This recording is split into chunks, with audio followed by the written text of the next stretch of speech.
ಆತ್ಮೀಯ SSLC ವಿದ್ಯಾರ್ಥಿಗಳೇ, ತಮಗೆಲ್ಲರಿಗೂ ನನ್ನ ಈಸಿ ಮ್ಯಾಥ್ಸ್ ಚಾನಲ್ಗೆ ಸ್ವಾಗತ. ಈ ವಿಡಿಯೋದಲ್ಲಿ ನಾವು ತ್ರಿಭುಜಗಳು ಅಧ್ಯಾಯ 2ರಲ್ಲಿ ಬರುವ ಅಭ್ಯಾಸ 2.3ರ 8ನೇ, 9ನೇ ಮತ್ತು 10ನೇ ಲೆಕ್ಕಗಳನ್ನು ಬಿಡಿಸೋಣ. 8ನೇ ಪ್ರಶ್ನೆಯನ್ನು ತೆಗೆದುಕೊಳ್ಳೋಣ.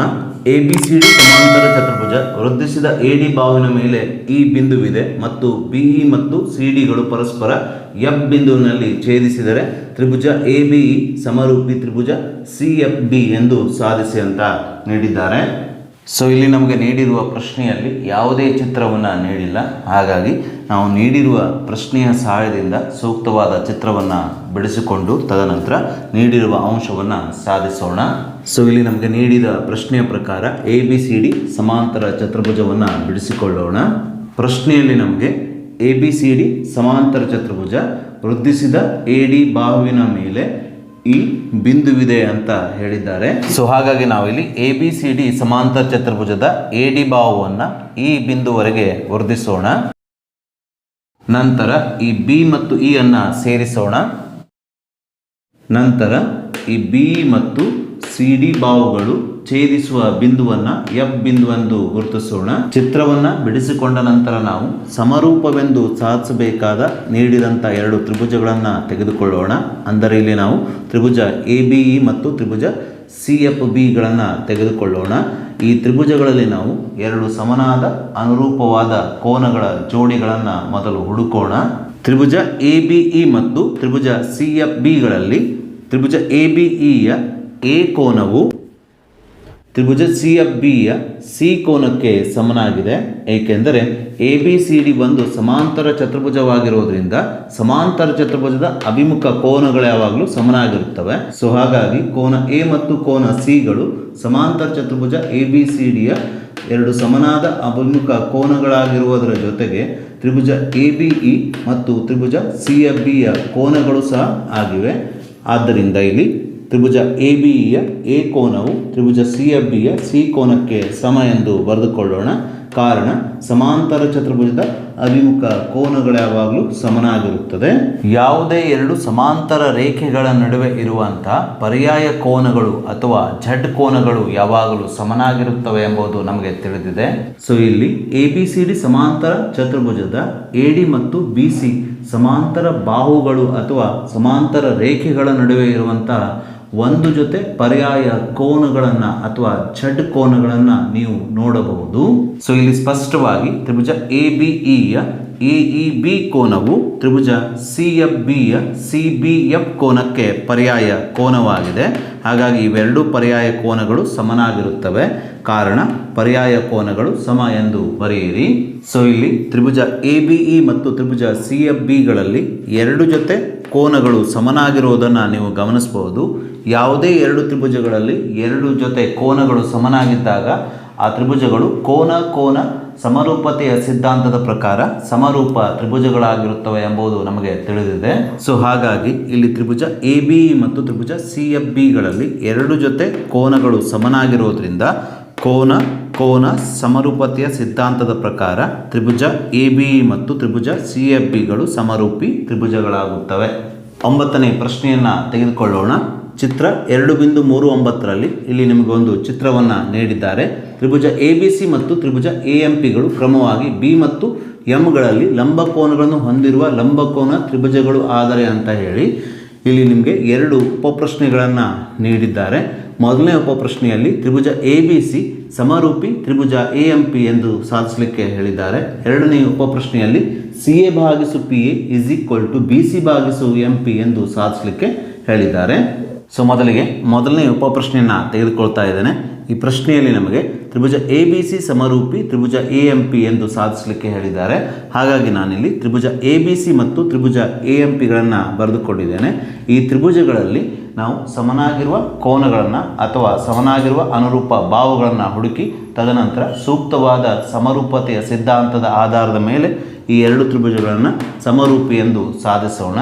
ಸೊ ಪ್ರಶ್ನೆಯಲ್ಲಿ ನಮಗೆ ತ್ರಿಭುಜ ABC ಮತ್ತು ತ್ರಿಭುಜ AMPಗಳು ಕ್ರಮವಾಗಿ B ಮತ್ತು Mಗಳಲ್ಲಿ ಲಂಬಕೋನಗಳನ್ನು ಹೊಂದಿರುವ ಲಂಬಕೋನ ತ್ರಿಭುಜಗಳಾಗಿವೆ ಅಂತ ಹೇಳಿರೋದ್ರಿಂದ ತ್ರಿಭುಜ ABCಯ ಎ ಬಿ ಸಿ ಕೋನವು 90 ಡಿಗ್ರಿ ಆಗಿದೆ, ಅಂದರೆ ಲಂಬ ಕೋನವಾಗಿದೆ.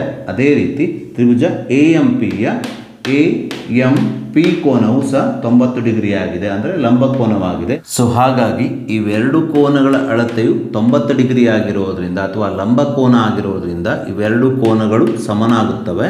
ಆದ್ದರಿಂದ ತ್ರಿಭುಜ ಎ ಬಿ ಸಿಯ ಎ ಬಿ ಸಿ ಕೋನ ಈಸ್ ಈಕ್ವಲ್ ಟು ತ್ರಿಭುಜ ಎ ಎಂ ಪಿಯ ಎ ಎಂ ಪಿ ಕೋನ ಈಸ್ ಈಕ್ವಲ್ ಟು 90 ಡಿಗ್ರಿ ಎಂದು ಬರೆಯಿರಿ. ಅದೇ ರೀತಿ ಎ ಕೋನವು ತ್ರಿಭುಜ ಎ ಬಿ ಸಿ ಮತ್ತು ತ್ರಿಭುಜ ಎ ಎಂ ಪಿ ಇವೆರಡು ತ್ರಿಭುಜಗಳಲ್ಲಿ ಇರೋದನ್ನು ನೀವು ಗಮನಿಸಬಹುದು. ಅಂದರೆ ಎ ಕೋನದ ಬೆಲೆಯು ತ್ರಿಭುಜ ಎ ಬಿ ಸಿ ಮತ್ತು ತ್ರಿಭುಜ ಎ ಎಂ ಪಿಗಳಲ್ಲಿ ಒಂದೇ ಆಗಿರುತ್ತದೆ. ಅಂದರೆ ಇಲ್ಲಿ ಎ ಕೋನವು ತ್ರಿಭುಜ ಎ ಬಿ ಸಿ ಮತ್ತು ತ್ರಿಭುಜ ಎ ಎಂ ಪಿಗಳಿಗೆ ಸಾಮಾನ್ಯ ಕೋನವಾಗಿರೋದ್ರಿಂದ ಎ ಕೋನ ಈಸ್ ಈಕ್ವಲ್ ಟು ಎ ಕೋನ ಎಂದು ಬರೆಯಿರಿ, ಕಾರಣ ಸಾಮಾನ್ಯ ಕೋನ. ಸೊ ಇಲ್ಲಿ ಸ್ಪಷ್ಟವಾಗಿ ತ್ರಿಭುಜ ಎ ಬಿ ಸಿ ಮತ್ತು ತ್ರಿಭುಜ ಎ ಎಂ ಪಿಗಳ ಎರಡು ಜೊತೆ ಕೋನಗಳು ಸಮನಾಗಿರೋದನ್ನು ನೀವು ಗಮನಿಸಬಹುದು. ಆದ್ದರಿಂದ ಇಲ್ಲಿ ಕೋನ ಸಮರೂಪತೆಯ ಸಿದ್ಧಾಂತದ ಪ್ರಕಾರ ತ್ರಿಭುಜ ಎ ಬಿ ಸಿ ಮತ್ತು ತ್ರಿಭುಜ ಎ ಎಂ ಪಿಗಳು ಸಮರೂಪಿ ತ್ರಿಭುಜಗಳಾಗುತ್ತವೆ. ಸೊ ಈಗ ನಾವು ಎರಡನೇ ಉಪಪ್ರಶ್ನೆಯನ್ನು ತೆಗೆದುಕೊಳ್ಳೋಣ. ಈ ಎರಡನೇ ಉಪಪ್ರಶ್ನೆಯಲ್ಲಿ ನೀಡಿರುವ ಅಂಶದ ಸಾಧನೆಯು ಮೊದಲನೇ ಉಪಪ್ರಶ್ನೆಯ ಸಾಧನೆಯ ಮುಂದುವರಿದ ಭಾಗವಾಗಿದೆ. ಅಂದರೆ ಮೊದಲನೇ ಉಪಪ್ರಶ್ನೆಯ ಸಾಧನೆಯ ಸಹಾಯದಿಂದ ನಾವು ಎರಡನೇ ಉಪಪ್ರಶ್ನೆಯಲ್ಲಿ ನೀಡಿರುವ ಅಂಶವನ್ನು ಸಾಧಿಸಬಹುದು. ಮೊದಲನೇ ಉಪಪ್ರಶ್ನೆಯಲ್ಲಿ ನಾವು ತ್ರಿಭುಜ ಎ ಬಿ ಸಿ ಸಮರೂಪಿ ತ್ರಿಭುಜ ಎ ಎಂ ಪಿ ಎಂದು ಸಾಧಿಸಿದ್ದೇವೆ. ಸೊ ಯಾವುದೇ ಎರಡು ತ್ರಿಭುಜಗಳು ಸಮರೂಪಿಯಾಗಿದ್ದರೆ ಅವುಗಳ ಅನುರೂಪ ಬಾಹುಗಳ ಅನುಪಾತವು ಸಮನಾಗಿರುತ್ತದೆ ಎಂಬುದು ನಮಗೆ ತಿಳಿದಿದೆ. ಸೊ ಆದ್ದರಿಂದ ಇಲ್ಲಿ ತ್ರಿಭುಜ ಎ ಬಿ ಸಿಯ ಸಿ ಎ ಬಾಹುವು ತ್ರಿಭುಜ ಎ ಎಂ ಪಿಯ ಪಿ ಎ ಬಾಹುಗೆ ಅನುರೂಪವಾಗಿದೆ. ಇವೆರಡು ಅನುರೂಪ ಬಾಹುಗಳ ಅನುಪಾತವು ತ್ರಿಭುಜ ಎ ಬಿ ಸಿಯ ಬಿ ಸಿ ಬಾಹುವಿಗೆ ಅನುರೂಪವಾಗಿರುವ ತ್ರಿಭುಜ ಎ ಎಂ ಪಿಯ ಎಂ ಪಿ ಬಾಹುವಿನ ಅನುಪಾತಕ್ಕೆ ಸಮನಾಗಿರುತ್ತದೆ. ಅಂದರೆ ಇಲ್ಲಿ ತ್ರಿಭುಜ ಎ ಬಿ ಸಿ ಮತ್ತು ತ್ರಿಭುಜ ಎ ಎಂ ಪಿಗಳು ಸಮರೂಪಿ ತ್ರಿಭುಜಗಳಾಗಿರುವುದರಿಂದ ಇವೆರಡು ತ್ರಿಭುಜಗಳ ಅನುರೂಪ ಬಾಹುಗಳ ಅನುಪಾತವನ್ನು ನಾವು ಸಮ ಎಂದು ಬರೆದಿದ್ದೇವೆ. ಇದೇ ನಾವು ಉಪಪ್ರಶ್ನೆ 2ರಲ್ಲಿ ಸಾಧಿಸಬೇಕಾದ ಅಂಶವಾಗಿದೆ. ಹಾಗಾಗಿ ನಾವು ಉಪಪ್ರಶ್ನೆ 2ಅನ್ನು ಸಾಧಿಸಿದ್ದೇವೆ. ಅಂದರೆ ಸಿ ಎ ಭಾಗಿಸು P A is equal to B C ಭಾಗಿಸು ಎಂ ಪಿ ಎಂದು ಸಾಧಿಸಿದ್ದೇವೆ. 10ನೇ ಪ್ರಶ್ನೆಯನ್ನು ತೆಗೆದುಕೊಳ್ಳೋಣ. ಸಿ ಡಿ ಮತ್ತು ಜಿ ಎಚ್ಗಳು ಕ್ರಮವಾಗಿ ಕೋನ ಎ ಸಿ ಬಿ ಮತ್ತು ಕೋನ ಇ ಜಿ ಎಫ್ಗಳ ಕೋನಾರ್ಧಕ ರೇಖೆಗಳಾಗಿರುವಂತೆ ಡಿ ಮತ್ತು ಎಚ್ ಬಿಂದುಗಳು ಕ್ರಮವಾಗಿ ತ್ರಿಭುಜ ಎ ಬಿ ಸಿ ಮತ್ತು ತ್ರಿಭುಜ ಇ ಎಫ್ ಜಿಯ ಬಾಹುಗಳಾದ ಎ ಬಿ ಮತ್ತು ಎಫ್ ಇಯ ಮೇಲೆ ಇವೆ. ತ್ರಿಭುಜ ಎ ಬಿ ಸಿ ಸಮರೂಪಿ ತ್ರಿಭುಜ ಇ ಎಫ್ ಜಿ ಆದರೆ ಅಂತ ಹೇಳಿ ಈ ರೀತಿಯ 3 ಉಪಪ್ರಶ್ನೆಗಳನ್ನು ನಿಮಗೆ ನೀಡಿದ್ದಾರೆ. ಇದರಲ್ಲಿ ಮೊದಲನೇ ಉಪಪ್ರಶ್ನೆಯಲ್ಲಿ ಸಿ ಡಿ ಭಾಗಿಸು G H is equal to A C ಭಾಗಿಸು ಎಫ್ ಜಿ ಎಂದು ಸಾಧಿಸಲಿಕ್ಕೆ ಹೇಳಿದರೆ, ಎರಡನೇ ಉಪಪ್ರಶ್ನೆಯಲ್ಲಿ ತ್ರಿಭುಜ ಡಿ ಸಿ ಬಿ ಸಮರೂಪಿ ತ್ರಿಭುಜ ಎಚ್ ಜಿ ಇ ಎಂದು ಸಾಧಿಸಲಿಕ್ಕೆ ಹೇಳಿದ್ದಾರೆ. ಅದೇ ರೀತಿ 3ನೇ ಉಪಪ್ರಶ್ನೆಯಲ್ಲಿ ತ್ರಿಭುಜ ಡಿ ಸಿ ಎ ಸಮರೂಪಿ ತ್ರಿಭುಜ ಎಚ್ ಜಿ ಎಫ್ ಎಂದು ಸಾಧಿಸಲಿಕ್ಕೆ ಹೇಳಿದ್ದಾರೆ. ಆದರೆ ಈ ಪ್ರಶ್ನೆಯಲ್ಲಿ ನಮಗೆ ಈ 3 ಉಪಪ್ರಶ್ನೆಗಳನ್ನು ಸಾಧಿಸಲು ಯಾವುದೇ ಚಿತ್ರವನ್ನು ನೀಡಲಾಗಿಲ್ಲ. ಹಾಗಾಗಿ ನಾವು ನೀಡಿರುವ ಪ್ರಶ್ನೆಯ ಸಹಾಯದಿಂದ ಸೂಕ್ತವಾದ ಚಿತ್ರವನ್ನು ಬಿಡಿಸಿಕೊಳ್ಳೋಣ. ಸೊ ಮೊದಲಿಗೆ ನಾನು ನೀಡಿದ ಪ್ರಶ್ನೆಯ ಪ್ರಕಾರ ತ್ರಿಭುಜ ಎ ಬಿ ಸಿ ಮತ್ತು ತ್ರಿಭುಜ ಇ ಎಫ್ ಜಿಯನ್ನು ಬಿಡಿಸಿಕೊಂಡಿದ್ದೇನೆ. ನಂತರ ಸಿ ಡಿಯು ಕೋನ ಎ ಸಿ ಬಿಯ ಕೋನಾರ್ಧಕ ರೇಖೆಯಾಗುವಂತೆ ಎ ಬಿ ಬಾಹುವಿನ ಮೇಲೆ ಡಿ ಬಿಂದುವನ್ನು ಗುರುತಿಸಬೇಕು. ಅದೇ ರೀತಿ ಜಿ ಎಚ್ ಕೋನ ಇ ಜಿ ಎಫ್ನ ಕೋನಾರ್ಧಕ ರೇಖೆಯಾಗುವಂತೆ ಇ ಎಫ್ ಬಾಹುವಿನ ಮೇಲೆ ಎಚ್ ಬಿಂದುವನ್ನು ಗುರುತಿಸಬೇಕು. ನೀಡಿರುವ ಪ್ರಶ್ನೆಯ ಪ್ರಕಾರ ಚಿತ್ರಗಳನ್ನು ಬಿಡಿಸಿಕೊಂಡ ನಂತರ ಇಲ್ಲಿ ನಮಗೆ 3 ಉಪಪ್ರಶ್ನೆಗಳನ್ನು ಸಾಧಿಸಲಿಕ್ಕೆ ಹೇಳಿದ್ದಾರೆ. ಮೊದಲಿಗೆ ನಾವು ಮೊದಲನೇ ಉಪಪ್ರಶ್ನೆಯನ್ನು ಸಾಧಿಸೋಣ.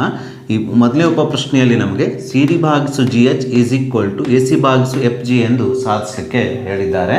ನೀಡಿದ ಪ್ರಶ್ನೆಯಲ್ಲಿ ನಮಗೆ ತ್ರಿಭುಜ ಎ ಬಿ ಸಿ ಮತ್ತು ತ್ರಿಭುಜ ಇ ಎಫ್ ಜಿಗಳು ಸಮರೂಪಿ ತ್ರಿಭುಜಗಳಾಗಿವೆ ಅಂತ ಹೇಳಿರೋದ್ರಿಂದ ಇಲ್ಲಿ ನಾವು ತ್ರಿಭುಜ ಎ ಬಿ ಸಿ ಸಮರೂಪಿ ತ್ರಿಭುಜ ಇ ಎಫ್ ಜಿ ಅಂತ ಬರೆದುಕೊಳ್ಳೋಣ. ಕಾರಣ ದತ್ತ. ಯಾವುದೇ ಎರಡು ತ್ರಿಭುಜಗಳು ಸಮರೂಪಿ ತ್ರಿಭುಜಗಳಾದ ನಂತರ ಅವುಗಳ ಅನುರೂಪ ಕೋನಗಳು ಸಮನಾಗಿರುತ್ತವೆ, ಜೊತೆಗೆ ಅವುಗಳ ಅನುರೂಪ ಬಾಹುಗಳ ಅನುಪಾತಗಳು ಸಹ ಸಮನಾಗಿರುತ್ತವೆ ಎಂಬುದು ನಮಗೆ ತಿಳಿದಿದೆ. ಹಾಗಾಗಿ ತ್ರಿಭುಜ ಎ ಬಿ ಸಿಯ ಎ ಕೋನಕ್ಕೆ ತ್ರಿಭುಜ ಇ ಎಫ್ ಜಿಯ ಎಫ್ ಕೋನವು ಅನುರೂಪ ಕೋನವಾಗಿರೋದ್ರಿಂದ ಇವೆರಡು ಅನುರೂಪ ಕೋನಗಳನ್ನು ಸಮ ಎಂದು ಬರೆದುಕೊಳ್ಳೋಣ. ಸೊ ಅದೇ ರೀತಿ ತ್ರಿಭುಜ ಎ ಬಿ ಸಿಯ ಎ ಸಿ ಬಿ ಕೋನಕ್ಕೆ ತ್ರಿಭುಜ EFGಯ EGF ಕೋನವು ಅನುರೂಪ ಕೋನವಾಗಿದೆ. ಹಾಗಾಗಿ ಇವೆರಡು ಅನುರೂಪ ಕೋನಗಳು ಸಮನಾಗಿರುತ್ತದೆ. ಇವೆರಡು ಕೋನಗಳ ಜೋಡಿಗಳು ಸಮನಾಗಿರುವುದಕ್ಕೆ ಒಂದೇ ಕಾರಣ, ಅದು ಸಮರೂಪ ತ್ರಿಭುಜಗಳ ಅನುರೂಪ ಕೋನಗಳು ಯಾವಾಗಲೂ ಸಮನಾಗಿರುತ್ತವೆ. ಸೊ ನೀಡಿರುವ ಪ್ರಶ್ನೆಯ ಪ್ರಕಾರ CDಯು ಕೋನ ACBಯ ಕೋನಾರ್ಧಕ ರೇಖೆಯಾಗಿದೆ. ಅಂದರೆ CD ಕೋನಾರ್ಧಕ ರೇಖೆಯು ಕೋನ ACBಯನ್ನು ಎರಡು ಸಮನಾದ ಕೋನಗಳಾಗಿ ವಿಭಾಗಿಸುತ್ತದೆ. ಅಂದರೆ ಇಲ್ಲಿ ಕೋನ ACD = ಕೋನ BCD ಆಗುತ್ತದೆ. ಇವೆರಡು ಕೋನಗಳ ಅಳತೆಗಳು ಸಮನಾಗುತ್ತವೆ. ಸೊ ಅದೇ ರೀತಿ GH ಕೋನ EGFನ ಕೋನಾರ್ಧಕ ರೇಖೆಯಾಗಿದೆ. ಅಂದರೆ ಇಲ್ಲಿ GH ಕೋನಾರ್ಧಕ ರೇಖೆಯು ಕೋನ EGF ಅನ್ನು ಎರಡು ಸಮನಾದ ಕೋನಗಳಾಗಿ ವಿಭಾಗಿಸುತ್ತಿದೆ. ಅಂದರೆ ಇಲ್ಲಿ EGH ಕೋನವು ಕೋನ FGHಗೆ ಸಮನಾಗುತ್ತದೆ. ಅಂದರೆ ಇವೆರಡು ಕೋನಗಳ ಅಳತೆಗಳು ಸಮನಾಗುತ್ತವೆ. ಆದರೆ ಇಲ್ಲಿ ಕೋನ ACB ಸಮ ಕೋನ EGF ಆಗಿರೋದ್ರಿಂದ ಕೋನಾರ್ಧಕ ರೇಖೆಗಳಾದ CD ಮತ್ತು GHಗಳು ಉಂಟು ಮಾಡುವಂಥ ಕೋನಗಳು ಸಹ ಪರಸ್ಪರ ಒಂದಕ್ಕೊಂದು ಸಮನಾಗಿರುತ್ತವೆ. ಅಂದರೆ ಇಲ್ಲಿ ಕೋನ ACD ಸಮ ಕೋನ BCD, ಕೋನ EGH ಸಮ ಕೋನ FGH ಆಗುತ್ತದೆ. ಸೊ ಆದ್ದರಿಂದ ನಾವಿಲ್ಲಿ ಕೋನ ACD = ಕೋನ FGH ಎಂದು ಬರೆದುಕೊಳ್ಳೋಣ. ಸೊ ಅದೇ ರೀತಿ ಈ ನಾಲ್ಕು ಕೋನಗಳು ಪರಸ್ಪರ ಒಂದಕ್ಕೊಂದು ಸಮನಾಗಿರುವುದರಿಂದ ಕೋನ BCD = ಕೋನ EGH ಎಂದು ಬರೆದುಕೊಳ್ಳೋಣ. ಸೊ ಈಗ ನಾವು ತ್ರಿಭುಜ ACD ಮತ್ತು ತ್ರಿಭುಜ FGHಗಳನ್ನು ಪರಿಗಣಿಸಿದಾಗ ಈ ತ್ರಿಭುಜಗಳಲ್ಲಿ ತ್ರಿಭುಜ ACDಯ A ಕೋನವು ತ್ರಿಭುಜ FGHನ F ಕೋನಕ್ಕೆ ಸಮನಾಗಿದೆ ಎಂದು ನಾವಿಲ್ಲಿ ಬರೆದುಕೊಂಡಿದ್ದೇವೆ. ಸೊ ಹಾಗಾಗಿ ನಾವಿಲ್ಲಿ ತ್ರಿಭುಜ ACDಯ A ಕೋನವು ತ್ರಿಭುಜ FGHನ F ಕೋನಕ್ಕೆ ಸಮ ಎಂದು ಬರೆದುಕೊಳ್ಳೋಣ. ಸೊ ಅದೇ ರೀತಿ ತ್ರಿಭುಜ ACDಯ ACD ಕೋನವು ತ್ರಿಭುಜ FGHನ FGH ಕೋನಕ್ಕೆ ಸಮನಾಗಿದೆ ಎಂಬುದನ್ನು ನಾವಿಲ್ಲಿ ಬರೆದುಕೊಂಡಿದ್ದೇವೆ. ಹಾಗಾಗಿ ನಾವಿಲ್ಲಿ ಕೋನ ACD = ಕೋನ FGH ಎಂದು ಬರೆದುಕೊಳ್ಳೋಣ.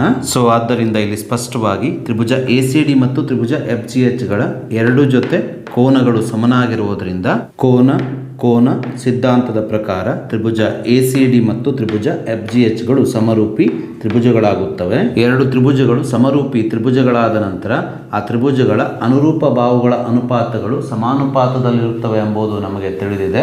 ಹಾಗಾಗಿ ಇಲ್ಲಿ ತ್ರಿಭುಜ ACD ಮತ್ತು ತ್ರಿಭುಜ FGHಗಳ ಅನುರೂಪ ಬಾಹುಗಳಾದ CD ಮತ್ತು GHಗಳ ಅನುಪಾತವು AC ಮತ್ತು FGಗಳ ಅನುಪಾತಕ್ಕೆ ಸಮನಾಗುತ್ತದೆ.